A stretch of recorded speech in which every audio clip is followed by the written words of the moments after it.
بس انت بالسلام والله عليك. شكرا. شرف كبير ليا وجودي معكم النهارده. كل سنه وانتم طيبين. كملوا معانا والله مفيش مشاكل. يلا خليك عندي.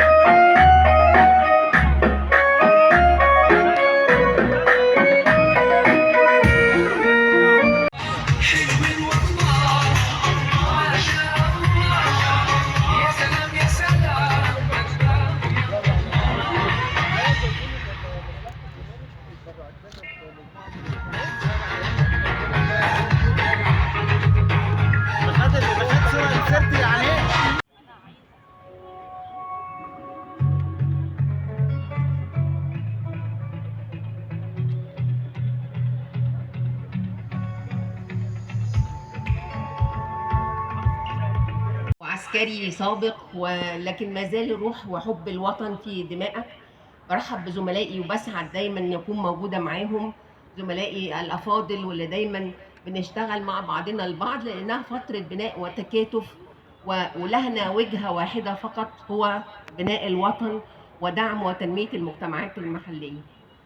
بنسعد دايما ان احنا نكون موجودين تحت مظله محافظه القاهره في قلب حي الاسمرات، ومعانا ايضا دكتوره سحر نصر بيت الزكاه والصدقات، ومعانا سعاده مش بس محافظ القاهره الحالي زميلنا العزيز سعاده اللواء خالد، لكن ايضا زميلنا السابق والذي برضو بدا وله ايادي بيضاء سعاده اللواء جلال سعيد، ومصلحه الجمارك وكل من هو حاضر، والمجتمع المدني الغالي جدا علينا. احنا بنسعد ان احنا نكون شركاء في هذا العمل. صندوق تحيا مصر الذي اطلق شرارته السيد رئيس الجمهوريه في 2014 برؤيه تنمويه ثقافيه تنمويه، وكانت رغبته وكانت وجهته هي الحياه الكريمه حتى قبل ان يبدا برنامج الحياه الكريمه.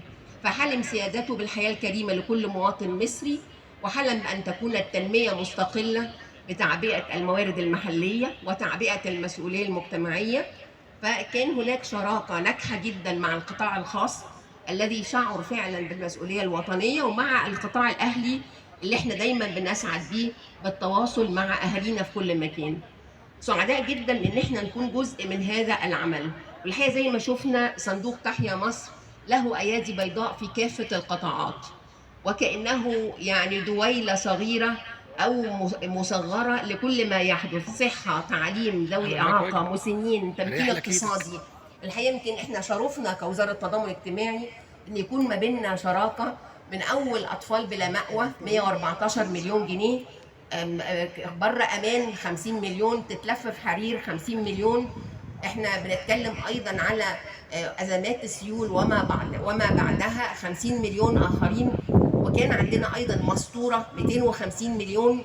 فالحقيقه تاريخ طويل من العطاء، وكان بيكللوا هذه المنطقه اللي احنا بنتحدث احد المناطق المطوره اللي بننقل اليها سكاننا واهالينا من المناطق غير الامنه ليتمتعوا بحياه كريمه. ولكن الحياه الكريمه تكتمل باكتمال الشركاء اللي احنا شايفينها كلهم موجودين في مظله واحده لتحقيق الحياه الكريمه لاهالينا. الحقيقه احنا مع صندوق تحيا مصر ومع معالي المحافظ خالد، الحقيقه احنا يمكن اسسنا وجهزنا وفرشنا 24,000 وحده سكنيه، ايضا كانت موجود معنا المجتمع المدني وعلى راسهم جمعيه الأورمان. اسسنا 24,000 وحده كان تكلفتهم 724. مشكله تلاقونها، ونسعد بدعمكم وبمساندتكم.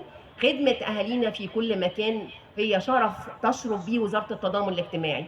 الحقيقة اللي بيحب مصر بيخدم أهاليها وبينسى ذاته وبينسى الكيان الذي ينتمي إليه، لأن كلنا تحت مظلة صندوق تحيا مصر.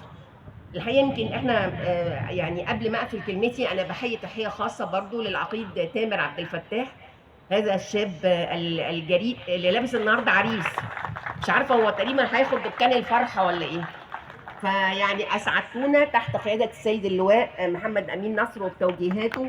كنت خير امين، يعني بتشتغل مع اللواء محمد الامين وانت خير امين وفريق العمل كله. يعني من اول مش عايزه اذكر اسماء، لكن شرفنا دايما بالشراكه معاهم، وهم ليس امامهم الا هدف واحد هو خدمه الوطن يعني الوفاء بحقوق المجتمعات المحليه. مجتمعاتنا المحليه هم جزء من اهالينا، بكل التحديات اللي موجوده، بكل الالام والامال. واجبنا ان احنا ننزل ونساعد هؤلاء الاهالي عشان يكونوا افضل. عشان كده النهارده موجودين معانا معالي الوزير هشام امنه التنميه المحليه، لان قلب هذا العمل هو التنميه، هو زي اهداف التنميه المستدامه بس على مصغر. بنتكلم على مكافحه فقر، على صحه، على تعليم، على ذوي اعاقه.